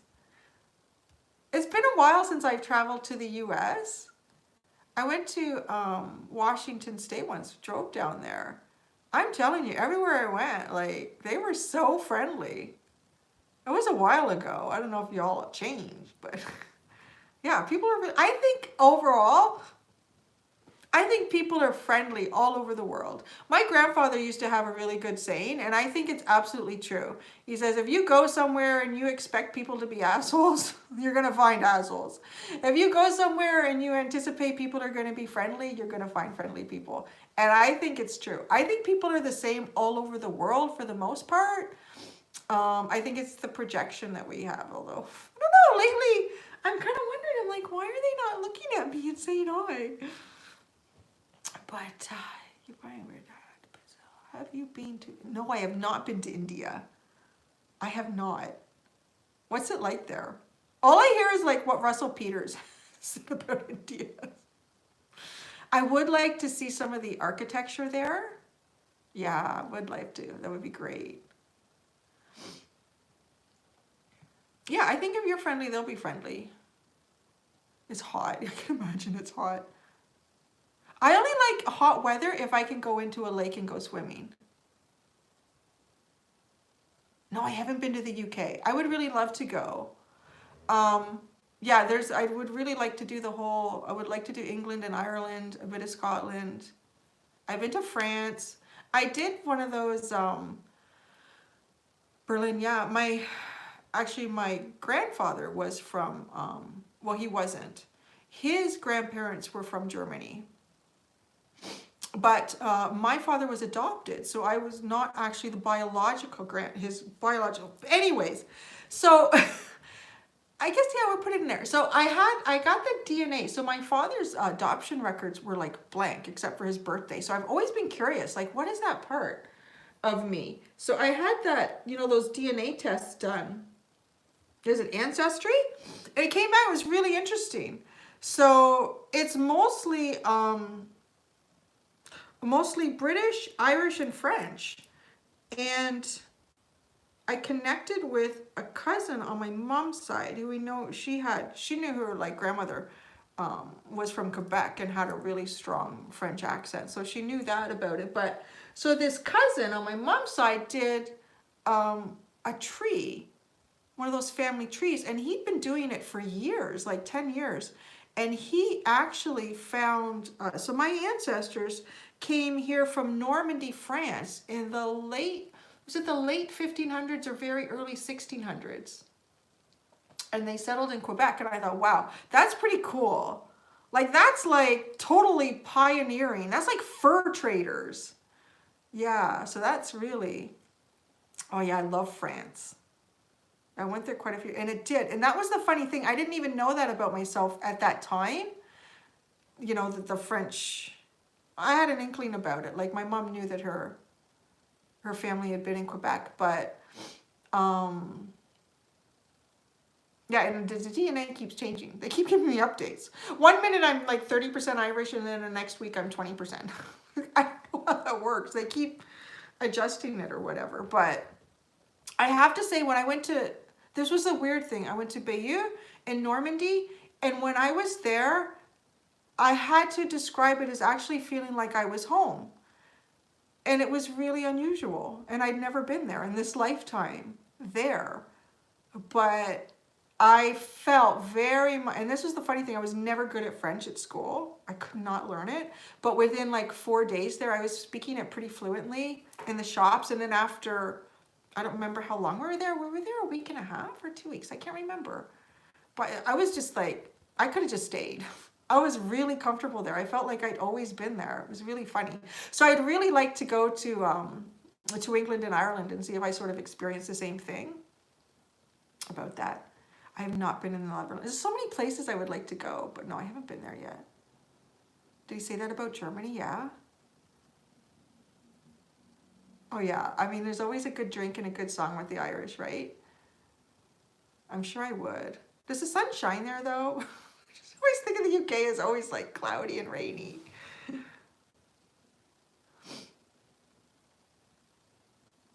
I think we had a pause again. It got really quiet. You can speak any language you want. Can I speak any language? No. I'm barely able to speak English. I think I think I can. Like, I've probably the same experience like when I went to France. I just have to be in it. I'm not good with it like in a book. I need to be in it, and I can totally do it. Yeah. No, I'm okay. It's just from the pictures, I know. I got a sunburn. You got a sunburn in Ireland? Why can't you listen to the French and not get angry? Oh my God, the language is so more romantic and beautiful. It's one of those languages where they never sound mad. Like, they don't. They could be telling you their mouth is full of shit and it would still sound like the most romantic thing you ever heard. Do I have any hobbies? That's a good question. Yeah, I do. I want to say, like, you know, after becoming a mom, I haven't been able to engage in them as much. But yeah, well, definitely art, like drawing and painting and gardening. I love gardening. I would say that's, yeah. And I did like bird watching. I went on for a while there where I have like an Audubon book of all the birds of North America. And I was quite dedicated to like watching for them and marking off ones that I would find. I saw a northern flicker this morning actually out in my backyard, and he was hopping to the trees. The people are sunny and the weather is not. That's good. That's a good outlook though, you know? They bring the sunshine in. Oh yeah, I like a Guinness too. That's a meal. Oh yeah, the le and la. Yeah, I know. Yeah, Spanish is beautiful too. Yeah, the birds are nesting. The little males have been chasing the females. Actually, they've stopped chasing. They all look like they're nest building now. I live in the suburbs. Yeah. Breakfast. Every meal is amazing. Yeah. Are you a huge bird nerd? Yeah. I love, up where my folks live on the river, they actually have bald eagles up there. It's the first place I've ever been to where I see them, and it's pretty cool.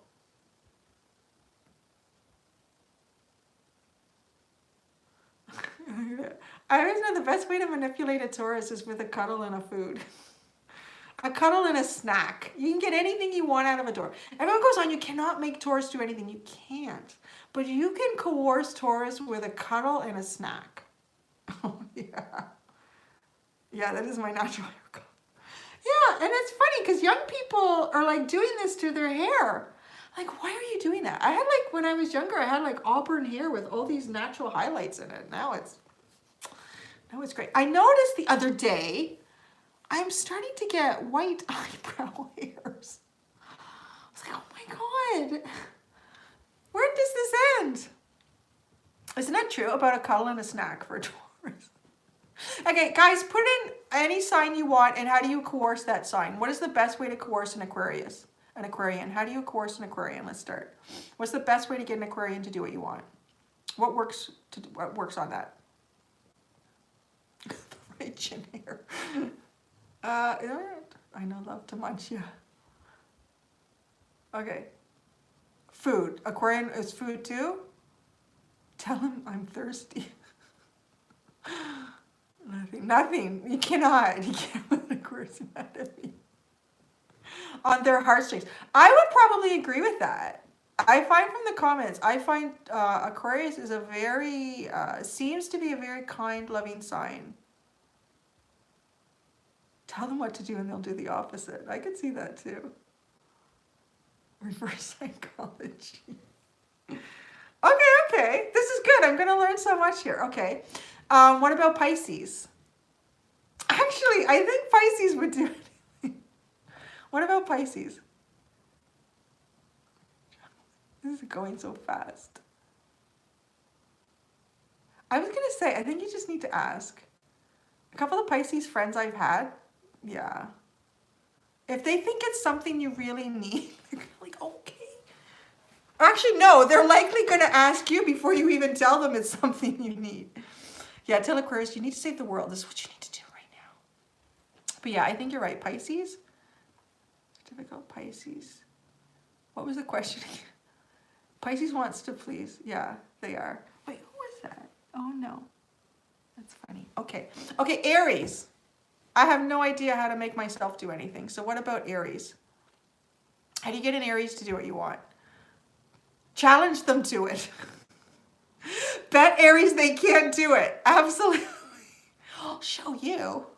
Tell me I can't do it. Yeah. That is so true, isn't it? That's terrible about it. Probably get ourselves in really stupid predicaments. That I have. Yes. You can't coerce Aries. You challenge them. Yeah. No, shout.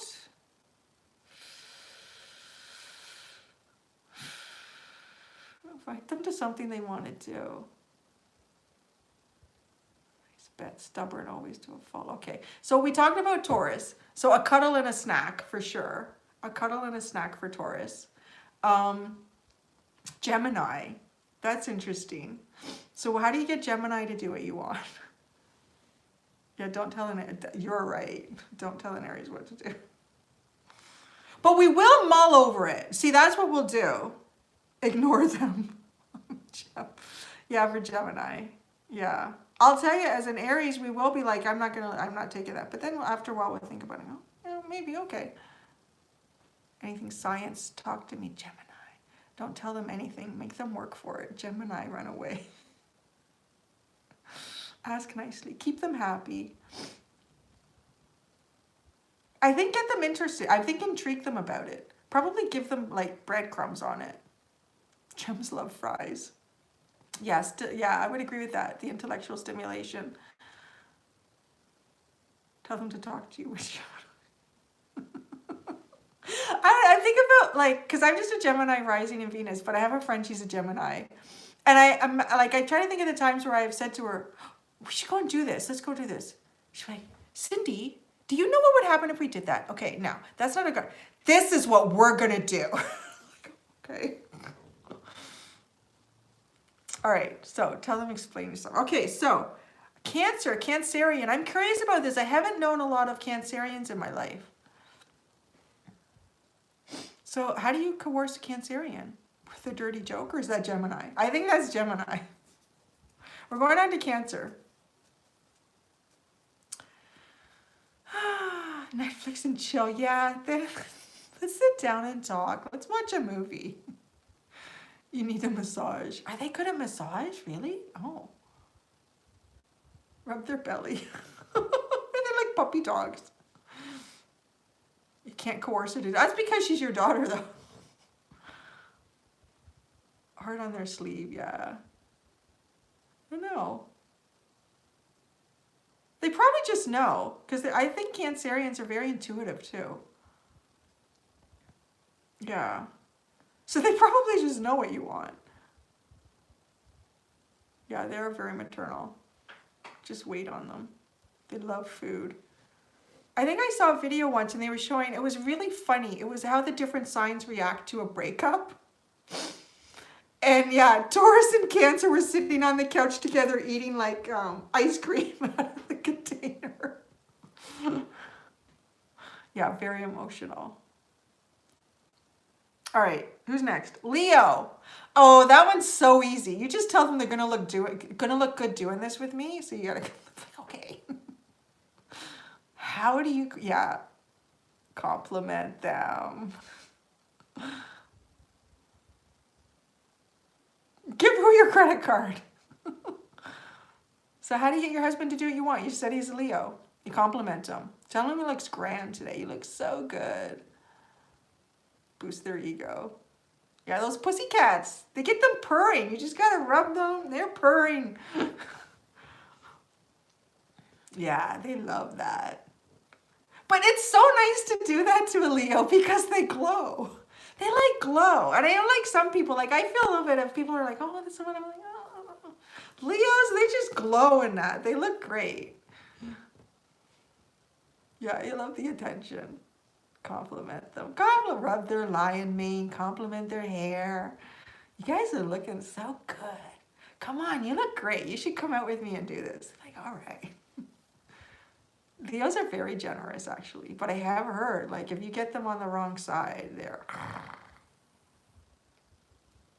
All right, Virgo. I don't think you can coerce a Virgo to do anything. That's my experience. How do you coerce a Virgo? My name is Cindy. If you're asking me, ask them to help you. Yeah, tell them you don't understand. I don't understand. How do I do this? Intellectual conversation. Yeah. They're very intellectual. Tell them to help you clean. We're going to organize. You got, Virgo's good at organizing, right? Yeah.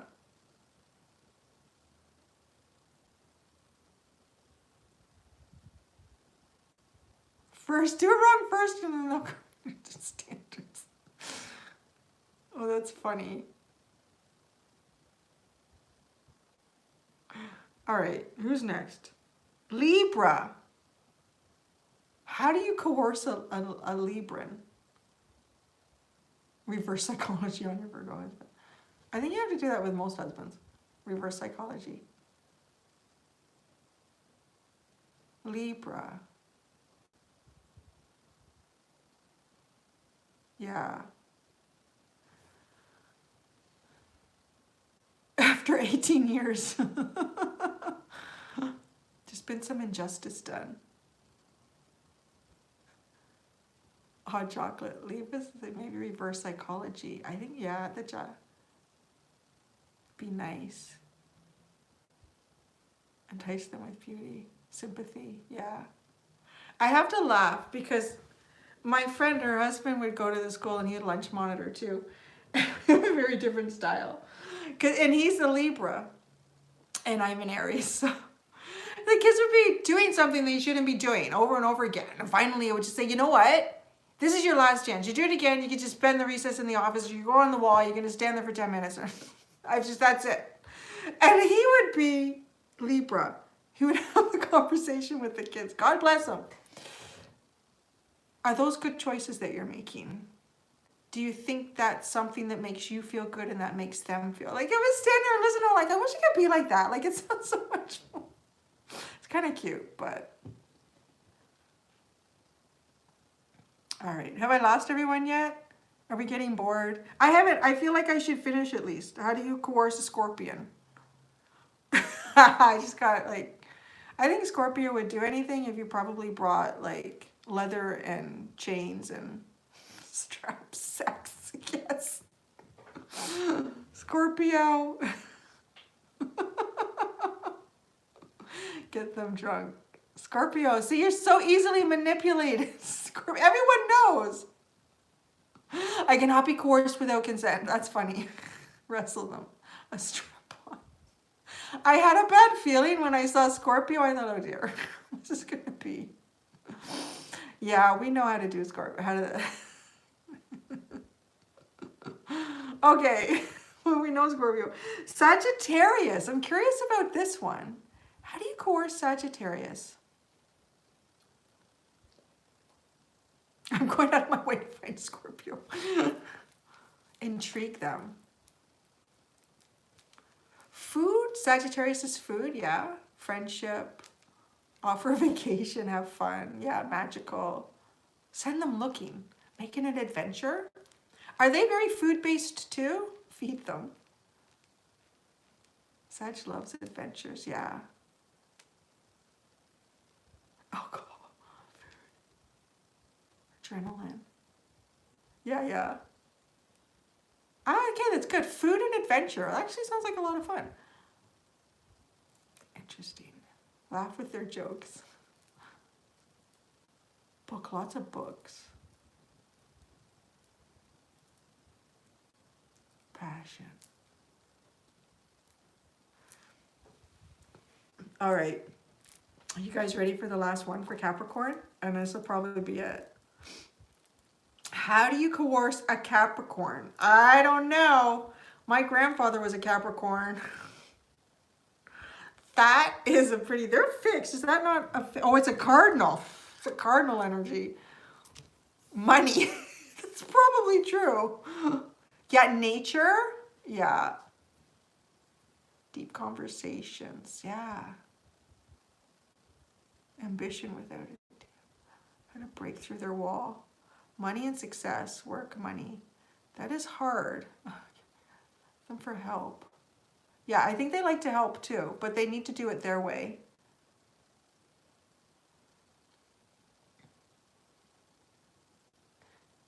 They like status. Now see, that's interesting because my grandfather didn't seem interested in status. One last card, that's a good idea. I don't know what sucks. Life? This? Maybe? No. It is coming to its end, I think. All right, you guys want one last card? They like money.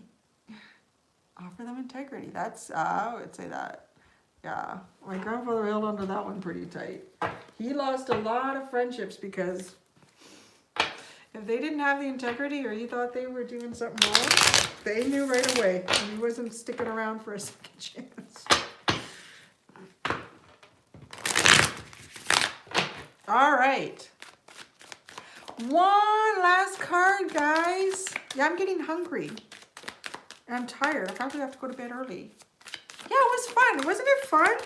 Oh, look at this. The Queen of Pentacles. Nurture yourself. Love yourself. Look after yourself. Stability, abundance. Know that it's going to be there, guys. If things seem unstable at this time, it's correcting. You're going to be in this energy. It's really, really good. What a great card to get. Queen of Pentacles. Really abundant energy. And look at, she has the sun above her head. So it's kind of like wish fulfillment is going to create things beyond what you can imagine right now. I like that. What's at the bottom? The Ace of Cups is at the bottom. Nice. Love, offers of love, new beginnings in love and emotion and feelings, things that make you feel good and make you happy. I gotta go now, I'm hungry. Thanks guys, it's been good. I don't remember what to push. I guess I just pushed the X. I'll give you a few minutes to say all your goodbyes. Thank you, it's been fun. I can't believe it says we've been going for 114 minutes. I've done my readings for the week though, so I have a few days off.